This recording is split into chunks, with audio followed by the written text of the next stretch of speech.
ओम शांति। ये जीवन मनुष्य आत्मा का एक यात्रा की तरह है, जो यात्रा शुरू हुई थी सतयुग आदि से।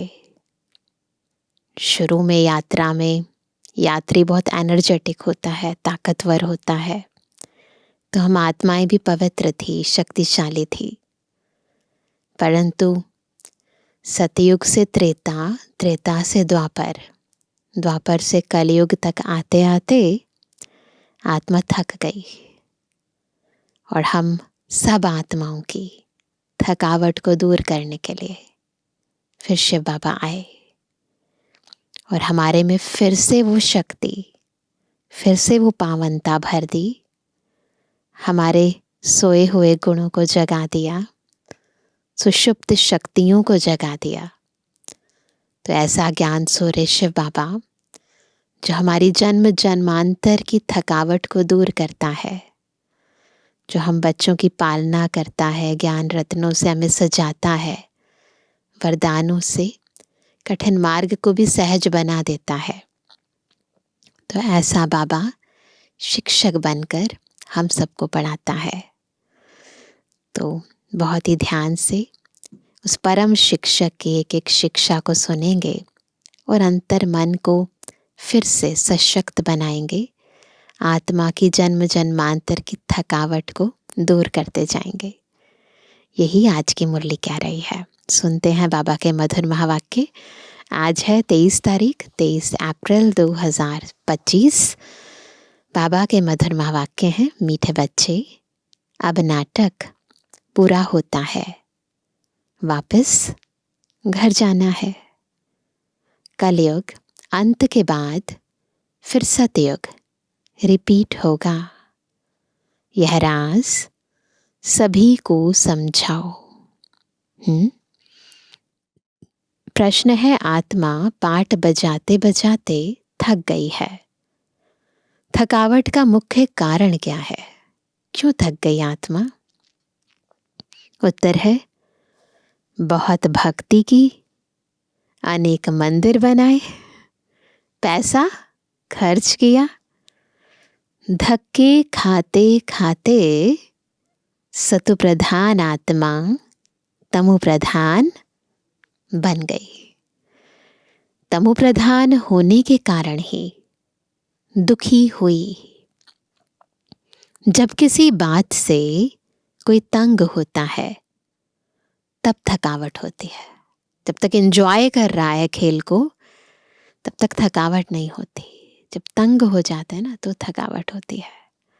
अभी बाप आए हैं सब थकावट मिटाने। ओम शांति।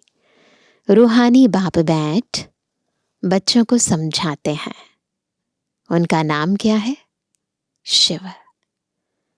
यहाँ जो बैठे हैं तो बच्चों को अच्छी रीति याद रहना चाहिए। इस ड्रामा में जो सबका पार्ट है वह अब पूरा होता है। नाटक जब पूरा होने पर होता है तो सभी एक्टर्स समझते हैं कि हमारा पार्ट अब पूरा होता है, अब जाना है घर। तुम बच्चों को भी बाप ने अभी समझ दी है। यह समझ और कोई में नहीं है। अभी तुम्हें बाप ने समझदार बनाया है। बच्चे, अब नाटक पूरा होता है। अब फिर नए सिर चक्र शुरू होना है। नई दुनिया में सतयुग था, पहुंच जाओ सारे सतयुग में, फिर दोबारा आ जाओ पुरानी दुनिया में। अभी पुरानी दुनिया में यह कलयुग का अंत है।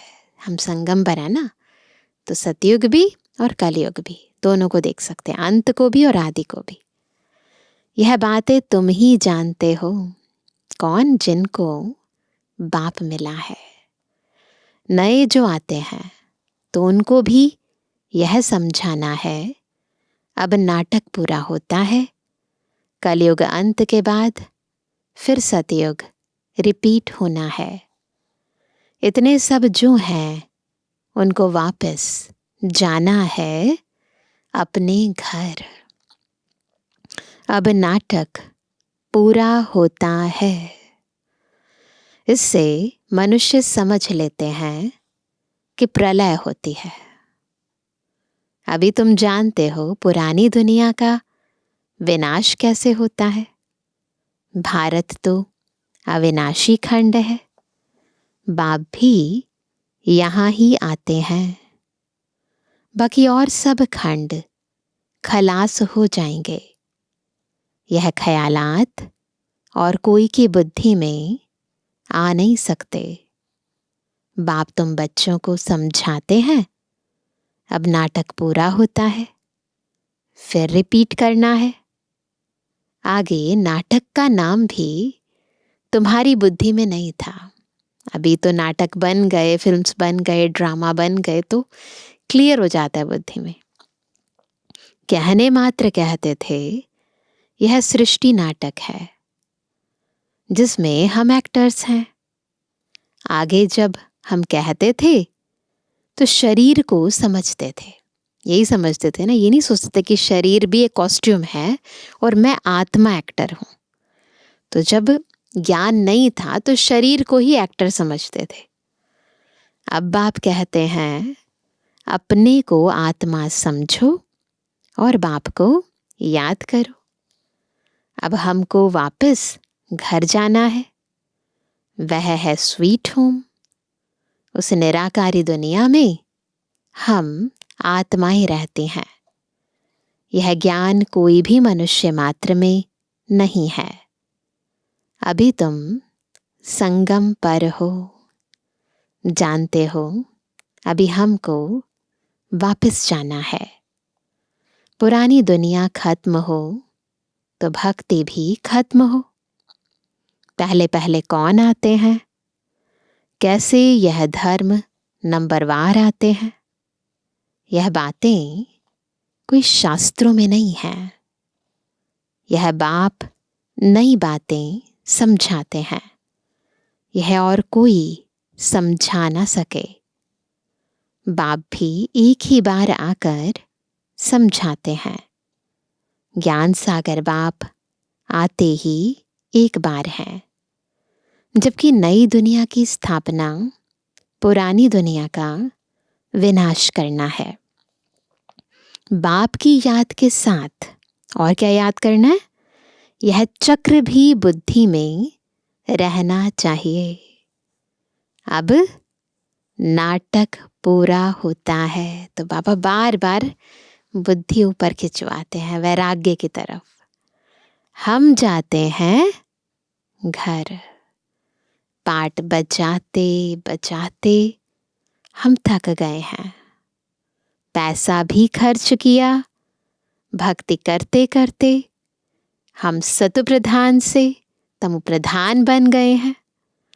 दुनिया ही पुरानी हो गई है। नाटक पुराना कहेंगे, नाटक पुराना कहेंगे? नहीं, नाटक तो कभी पुराना होता नहीं। नाटक तो नित्य नया है ना। यह चलता ही रहता है। दुनिया नए से पुरानी होती है। ये नाटक के अंदर अलग अलग सीन्स हैं, नया होना पुराना होना। बाकी नाटक नित्य नया है, हर सीन नया है, याद थोड़ी ना है। तो बाबा कहते चलता रहता है, अनादि है। बाकी दुनिया पुरानी होती है। हम एक्टर्स तमु प्रधान दुखी हो जाते हैं, थक जाते हैं। सतयुग में थोड़ी थकेंगे, वहां तो आत्मा एनर्जेटिक रहती है। कोई बात में थकने व तंग होने की बात ही नहीं। यहां तो अनेक प्रकार की तंगी देखनी पड़ती है। कितनी प्रॉब्लम्स हैं, कुछ भी सहज नहीं है इस दुनिया में। तुम जानते हो यह पुरानी दुनिया खत्म होनी है। संबंधी आदि कुछ भी याद नहीं आना चाहिए। एक बाप को ही याद करना चाहिए, जिससे विकर्म विनाश होते हैं। विकर्म विनाश होने का और कोई उपाय नहीं है। गीता में भी मन मना भाव अक्षर है, परंतु अर्थ कोई समझ ना सके। अक्षर तो है पर अर्थ भी तो समझना है ना। बाप कहते हैं मुझे याद करो और वर्षे को याद करो। तुम विश्व के वारिस अर्थात मालिक थे, अभी तुम विश्व के वारिस बन रहे हो, तो कितनी खुशी होनी चाहिए। अभी तुम कौड़ी से हीरे मिसल बन रहे हो, यहां तुम आए ही हो बाप से वर्षा लेने। तुम जानते हो जब कलाएं कम होती हैं तब फूलों का बगीचा मुरझा जाता है। ऐसा होता है जब कलाएं आत्मा की कम हो जाते हैं। सतयुग त्रेता द्वापर में आते हैं तो कला कम, और फिर नीचे कलयुग आते आते बिल्कुल नो कला। तो बाबा कहते हैं फिर क्या होता है, फूलों का बगीचा मुरझा जाता है। अभी तुम बनते हो गार्डन ऑफ फ्लावर, फिर से गार्डन ऑफ फ्लावर बन रहे हैं। सतयुग गार्डन है तो कैसा सुंदर है। फिर धीरे धीरे कला कम होती जाती है। 2 कला कम हुई, गार्डन मुरझा गया। अभी तो कांटों का जंगल हो गया है। फूलों का बगीचा बदलकर कांटों का जंगल हो गया है। अभी तुम जानते हो दुनिया को कुछ भी पता नहीं है। यह नॉलेज तुमको मिल रही है। यह है नई दुनिया के लिए नई नॉलेज। नई दुनिया स्थापन होती है, करने वाला है बाप। सृष्टि का रचयिता बाप है। याद भी बाप को ही करते हैं। क्या कर रहा है, हेवन रचो, कहते ना हेवनली गॉड फादर। तो इसीलिए गॉड फादर ही हेवन रचते हैं ना। तो इसलिए बाबा ने कहा कि याद भी बाप को ही करते हैं कि आकर हेवन रचो, सुखधाम रचो। तो जरूर सुखधाम रचेंगे तो क्या होगा, दुख धाम का विनाश होगा ना। बाबा रोज रोज समझाते रहते हैं। उसको धारण कर, जो बाबा समझाते हैं उसको धारण कर फिर समझाना है, सेवा करनी है। पहले पहले तो मुख्य बात समझानी है हमारा बाप कौन है। पहले इंपॉर्टेंट ज्ञान जिससे वर्षा पाना है। भक्ति मार्ग में भी गॉड फादर को याद करते हैं कि हमारे दुख हरो, सुख दो। तो तुम बच्चों की बुद्धि में भी स्मृति रहनी चाहिए। स्कूल में स्टूडेंट्स की बुद्धि में नॉलेज रहती है, न कि घर बार। स्टूडेंट लाइफ में धंधे धोरे की बात रहती नहीं, स्टडी ही याद रहती है। यहाँ तो फिर कर्म करते, गृहस्थ व्यवहार में रहते बाप कहते हैं यह स्टडी करो। वहाँ पर ऐसा नहीं होता, परंतु यहाँ तो सब कुछ करते हुए बाबा का ज्ञान धारण करना है। ऐसे नहीं कहते कि सन्यासियों के मुआफिक घर बार छोड़ो। यह है ही राजयोग, यह प्रवृत्ति मार्ग है, निवृत्ति मार्ग नहीं है। सन्यासियों को भी तुम कह सकते हो कि तुम्हारा है हठ योग, तुम घर बार छोड़ते हो। यहां वह बात नहीं है। यह दुनिया ही कैसी गंदी है, क्या लगा पड़ा है। गरीब आदि कैसे रहे पड़े हैं, देखते हैं ना स्लम्स के अंदर, बहुत बुरा हाल है। देखने से ही नफरत आती है। बाहर से जो विजिटर आदि आते हैं उन्हों को तो अच्छे अच्छे स्थान दिखाते हैं, ऐसे ही होता है ना। गरीब आदि कैसे गंद में रहे पड़े हैं वह थोड़ी दिखाते हैं। उल्टा जहाँ पर मलबा भी होता है ना, उसको भी छुपा देते हैं अलग अलग तरीके से। तो बाबा कहते हैं वो चीज़ें थोड़ी ना दिखाएंगे। तो बाबा कहते हैं यह तो है ही नर्क, परंतु उनमें भी फर्क तो बहुत है ना। साहूकार लोग कहाँ रहते हैं, गरीब कहाँ रहते हैं, है तो नर्क, परंतु नर्क में भी डिफरेंस है।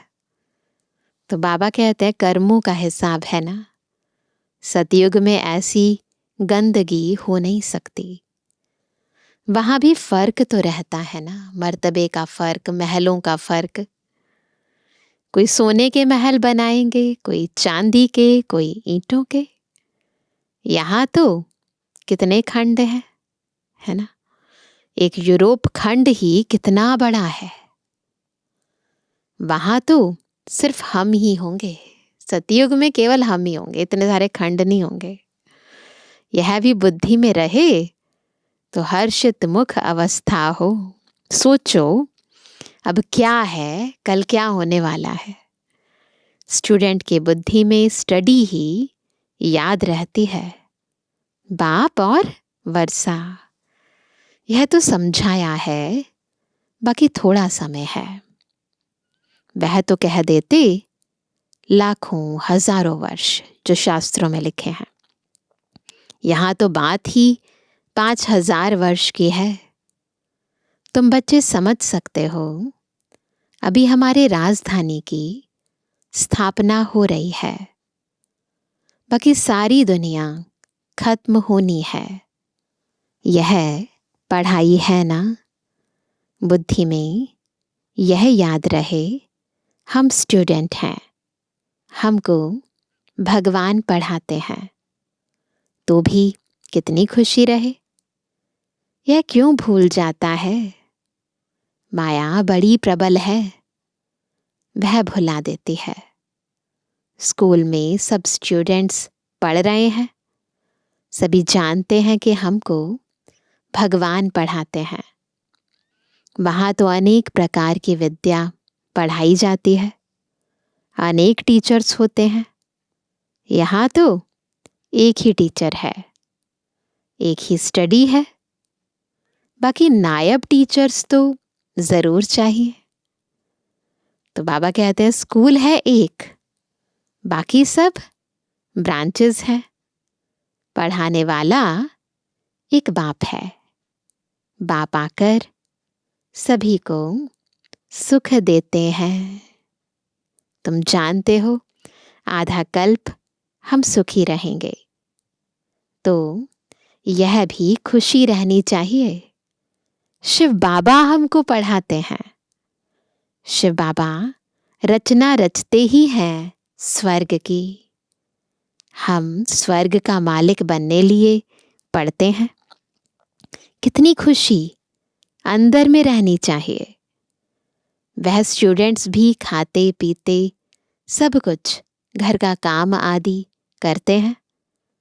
हाँ, कोई हॉस्टल में रहते हैं कि जास्ती पढ़ाई में ध्यान रहेगा, होता है ना दुनिया में भी। सर्विस करने के लिए बच्चियां बाहर में रहती हैं। कैसे कैसे मनुष्य आते हैं। यहाँ तो तुम कितने सेफ बैठे हो मधुबन में, कोई अंदर घुस ना सके। यहाँ कोई का संग नहीं, बाहर वालों का संग नहीं। पतित से बात करने की दरकार नहीं, क्योंकि उस समय तो पांडव भवन ही था ना।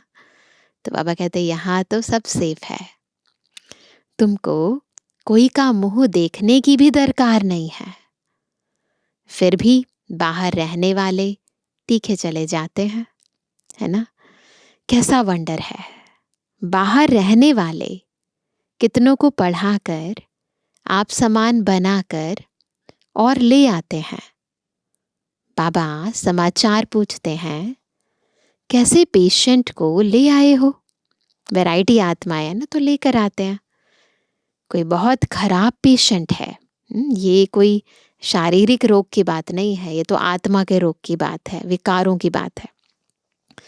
तो उसको, कोई खराब पेशेंट है तो उसको 7 रोज भट्ठी में रखा जाता है, जैसे क्वारंटाइन में रखते हैं ना। तो बाबा कहते हैं यहाँ कोई भी शूद्र को नहीं ले आना है। यह मधुबन है, जैसे कि तुम ब्राह्मणों का एक गांव अलग से। यहाँ बाप तुम बच्चों को बैठ समझाते हैं, विश्व का मालिक बनाते हैं। कोई शूद्र को ले आएंगे तो वह वाइब्रेशन खराब करेगा। तुम बच्चों की चलन भी बहुत रॉयल चाहिए। आगे चल तुमको बहुत साक्षात्कार होते रहेंगे। वहां क्या क्या होगा, जानवर भी कैसे अच्छे अच्छे होंगे, सब अच्छी चीजें होंगी। सतयुग की कोई चीज यहां हो ना सके। वहां फिर यहां की चीज हो ना सके। सतयुग की कोई चीज यहां नहीं हो सकती और फिर यहां की कोई चीज वहां नहीं हो सकती। तो दोनों दुनिया एकदम कंट्रास्ट है। तो बाबा कहते तुम्हारी बुद्धि में है हम स्वर्ग के लिए इम्तिहान पास कर रहे हैं। जितना पढ़ेंगे और फिर पढ़ाएंगे। खुद भी पढ़ना है, स्व सेवा भी करनी है और फिर औरों की भी सेवा करनी है। टीचर बन औरों को रास्ता बताते हैं। सब टीचर्स हैं, सबको टीच करना है। पहले पहले तो बाप की पहचान दे, बतलाना है कि बाप से यह वर्षा मिलता है। गीता बाप ने सुनाई है। यह प्रजापिता ब्रह्मा है तो ब्राह्मण भी यहाँ चाहिए। ब्रह्मा भी शिव बाबा से पढ़ते रहते हैं। तुम अभी पढ़ते हो विष्णुपुरी में जाने के लिए। यह है तुम्हारा अलौकिक घर। लौकिक, पारलौकिक और फिर अलौकिक। नई बात है ना। भक्ति मार्ग में कभी ब्रह्मा को याद नहीं करते। मंदिर भी कितने थोड़े से हैं इंडिया में। तो ब्रह्मा बाबा किसको कहने आता नहीं। ऐसे कोई कहता नहीं है भक्ति मार्ग में ब्रह्मा बाबा। शिव बाबा को याद करते हैं कि दुख से छुड़ाओ। वह है पारलौकिक बाप, यह फिर है अलौकिक ब्रह्मा बाबा। इनको तुम सूक्ष्म वतन में भी देखते हो। तो साकार मुरली है तो उस समय संदेश पुत्रियां जाती थी तो देखती थी। फिर यहाँ भी देखते हो तो देख के आती थी ऊपर संपूर्ण ब्रह्मा और नीचे फिर पुरुषार्थी ब्रह्मा। तो बाबा पूछते थे कितना अंतर रह गया लाइट में। तो बाबा कहते लौकिक बाप तो यहाँ देखने में आता है, ऊपर नहीं देखने में आता। पारलौकिक बाप तो परलोक में ही देख सकते। देखने की वैसे कोई चीज ही नहीं है परलोक में। तो हमारी भी आंखें नहीं होंगी ये वाली स्थूल आंखें। यह फिर है अलौकिक वंडरफुल बाप। इस अलौकिक बाप को समझने में ही मूंझते हैं, कंफ्यूज होते हैं। शिव बाबा के लिए तो कहेंगे निराकार है, तुम कहेंगे वह बिंदी है। वह करके अखंड ज्योति वो ब्रह्म कह देते हैं भक्ति मार्ग वाले। अनेक मत हैं, तुम्हारी तो एक ही मत है। एक द्वारा बाप ने मत देना शुरू की, फिर वृद्धि कितनी होती है।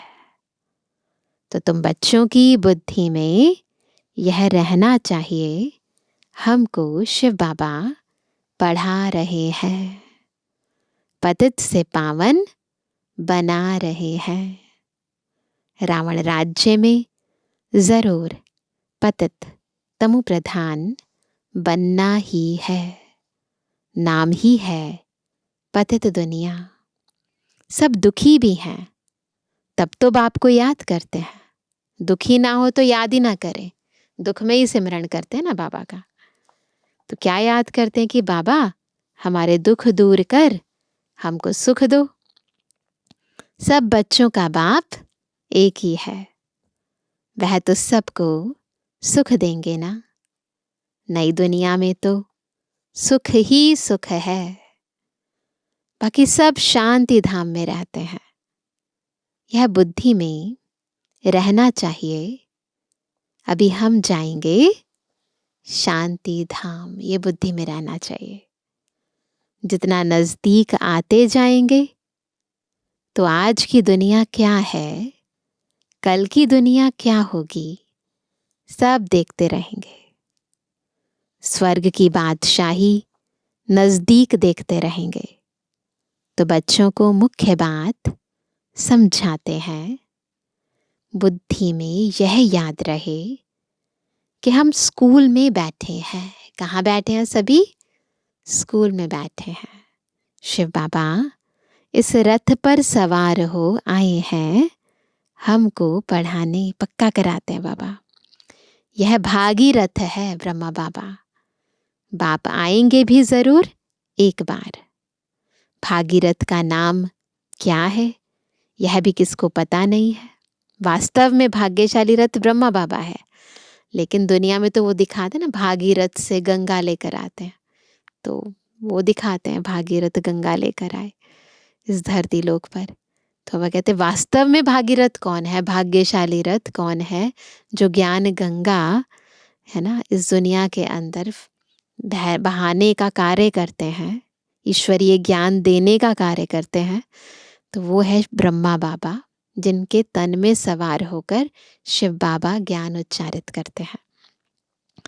यहाँ तुम बच्चे जब बाप के सम्मुख बैठते हो तो बुद्धि में याद रहे कि बाबा आया हुआ है, हमको सृष्टि चक्र का राज बता रहे हैं। अभी नाटक पूरा होता है, अब हमको जाना है।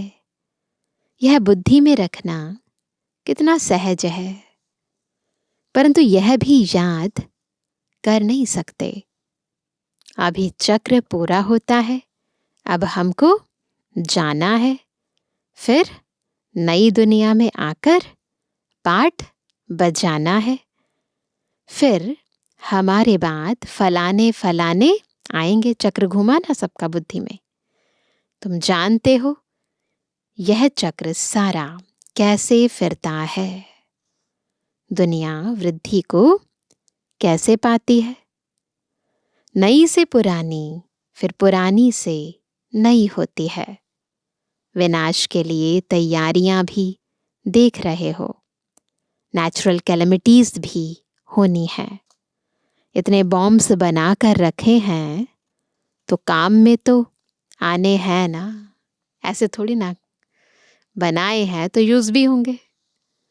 बॉम्ब से ही इतना काम होगा जो फिर मनुष्यों के लड़ाई की दरकार नहीं रहेगी। लश्कर को फिर छोड़ते जाएंगे, वही बहुत कुछ कर देंगे। बॉम्ब्स फेंकते जाएंगे, फिर इतने सब मनुष्य नौकरी से छूट जाएंगे तो भूख मरेंगे ना। ये सब होने का है। जब ऐसी स्थिति आएगी तो फिर भूखी तो मरेंगी आत्माएं। फिर सिपाही आदि क्या करेंगे? अर्थक्वेक होती रहेगी, बॉम्ब्स गिरते रहेंगे, एक दो को मारते रहेंगे। ये बाबा ने साकार में कहा था।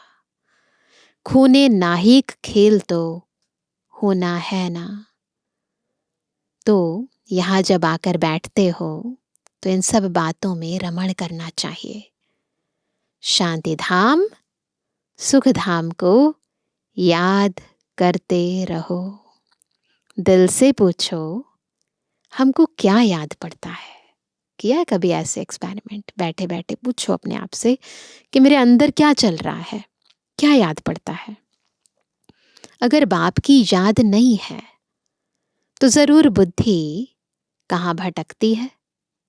विकर्म भी विनाश नहीं होंगे, पद भी कम हो जाएगा। अच्छा, बाप की याद नहीं ठहरती तो चक्र का सिमरण करो तो भी खुशी चढ़े। चॉइस है, वैरायटी देते हैं बाबा याद करने के लिए।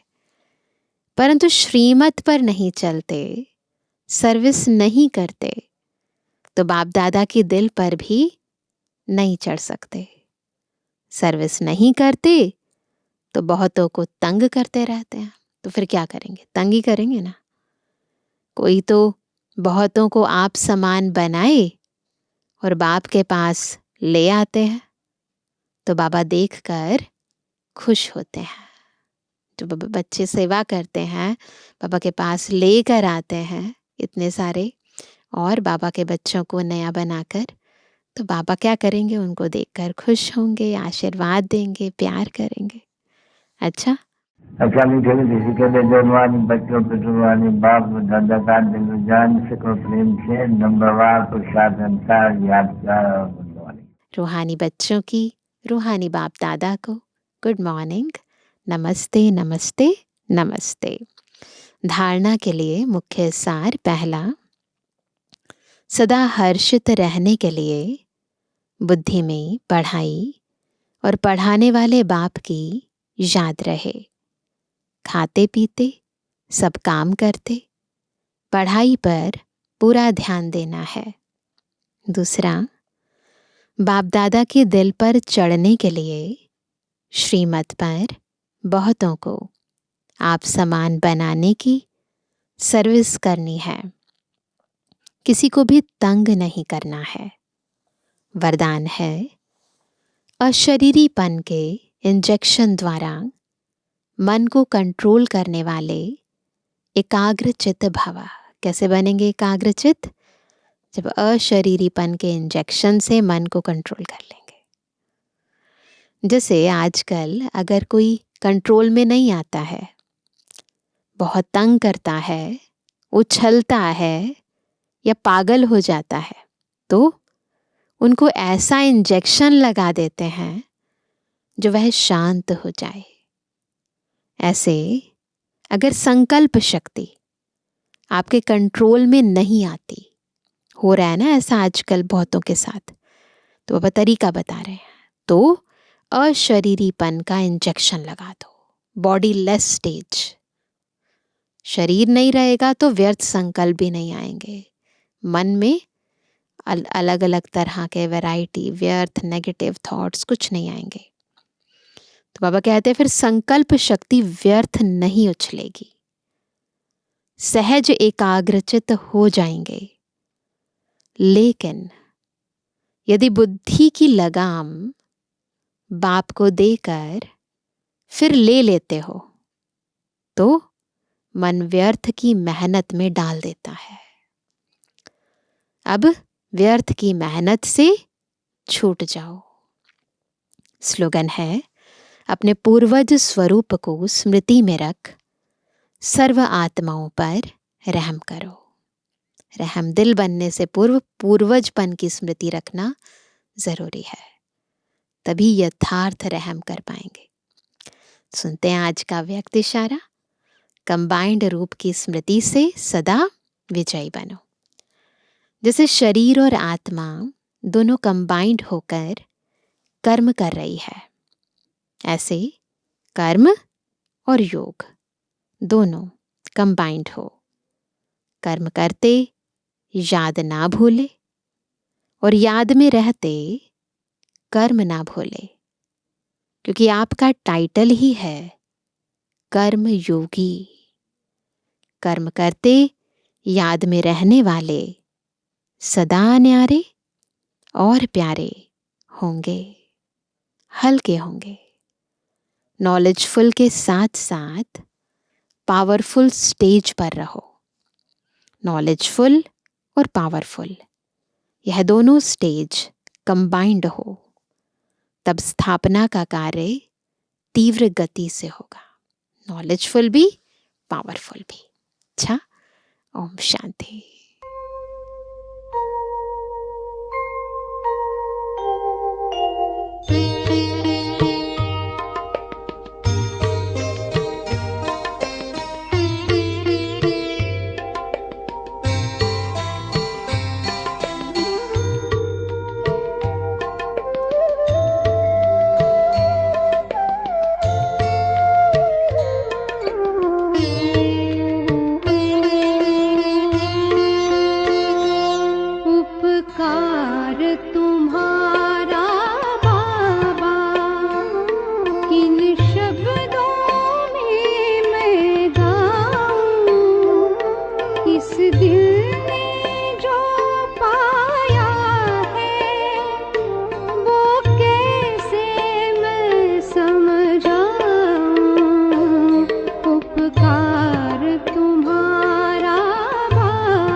सुगम बनाया तुमने, बस तेरी महिमा गाऊं। इस दिल ने जो पाया है वो कैसे मैं समझाऊं। उपकार तुम्हारा बाबा।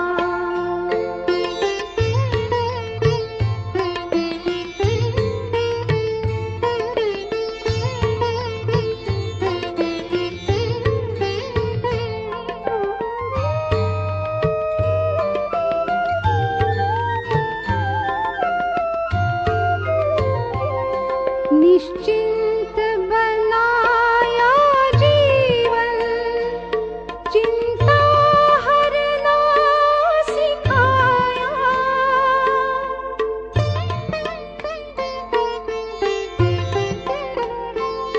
हर